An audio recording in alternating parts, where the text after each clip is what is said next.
With us now is Robert F. Kennedy, Jr., who you might be surprised to learn running for President of the United States, just like his father was then. He has no Secret Service protection. And it's not that he and his team haven't asked for it, not once, but up to 5 times.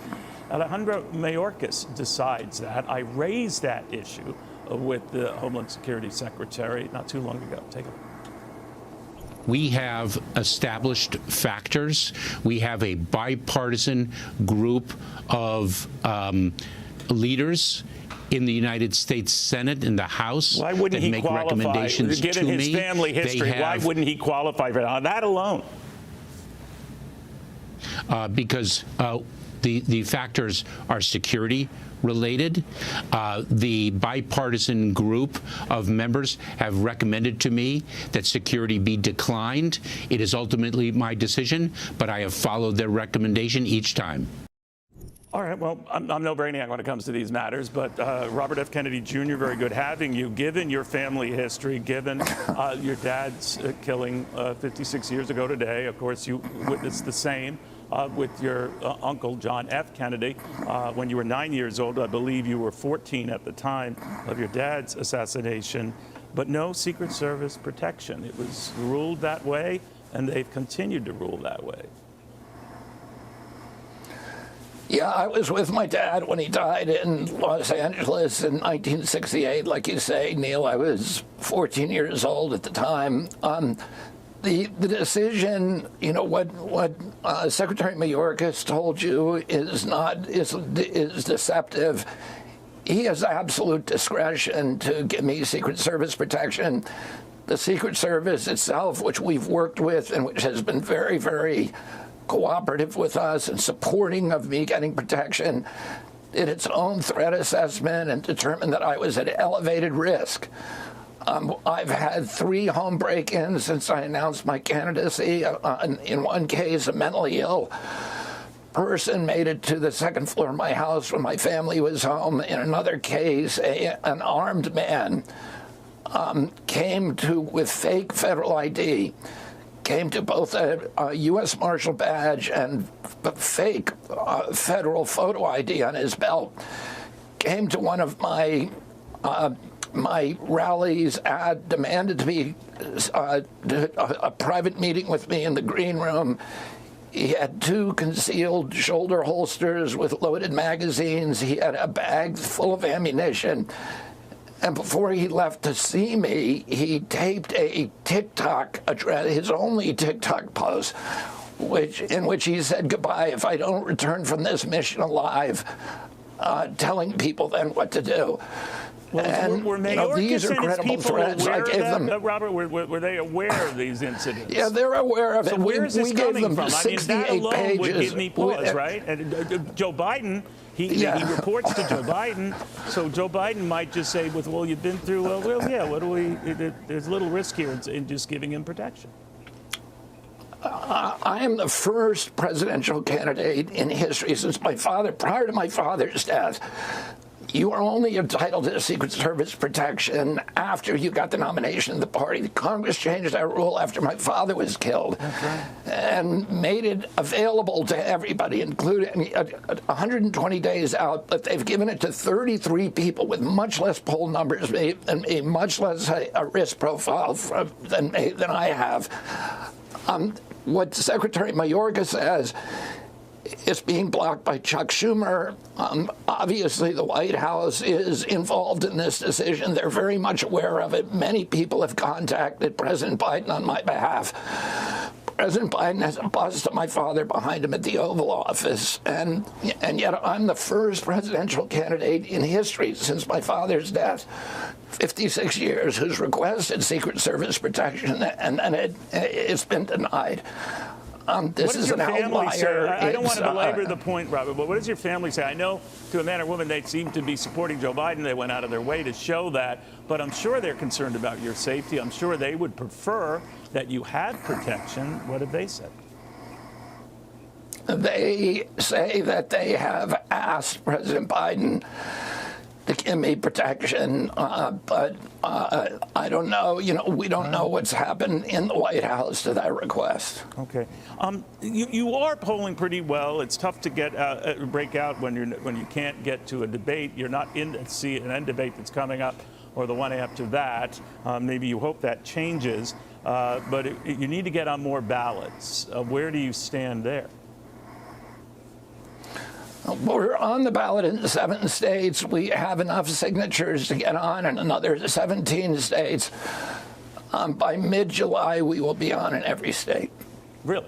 Well, let me ask you, there's another block that's on all 50 state ballots, so that's the Libertarian Party. Now, they recently had a chance to hear from Donald Trump. You might have heard that one got pretty nasty. I want you to respond to this. If you want to win, if you want to lose, don't do that. Keep getting your 3% every 4 years. Now I think you should nominate me or at least vote for me, and we should win together. All right, it was a pretty nasty reception. I don't know how they react to you. I know there are many who are saying it's an easy way for you to get in all 50 states, but you're not exactly the classic definition of a libertarian. So what do you do?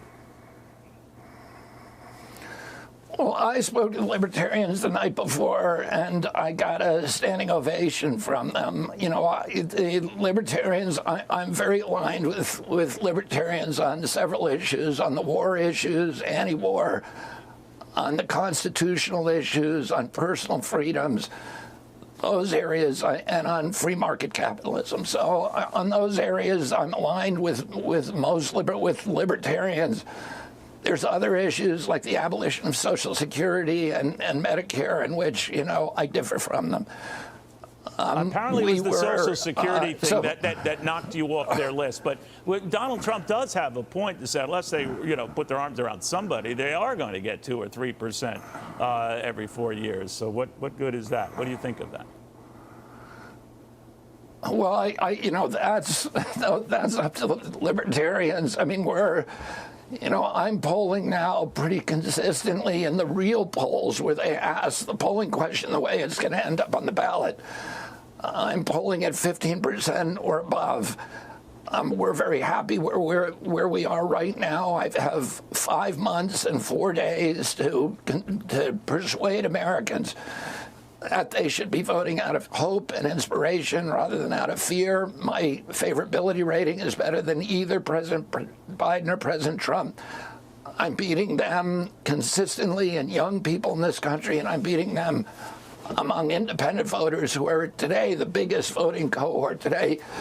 Neil, for the first time in history, independent, self-identified independents outnumber both Democrats and Republicans. 43% identify as independents, only 27% Democrats, 27% Republicans.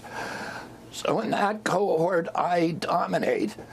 Our challenge is getting to the baby boomers. And, at this point, the television networks won't let me on except for Fox. But the major networks will not let me on to do a live interview like you're doing right now. And I think that is the big obstacle to us, and if we can break down that barrier, we're pretty confident that we'll do well with the baby boomers as well. Donald Trump has said more about you. He's zinged you a few times. You don't tend to zing back, and I just wonder why.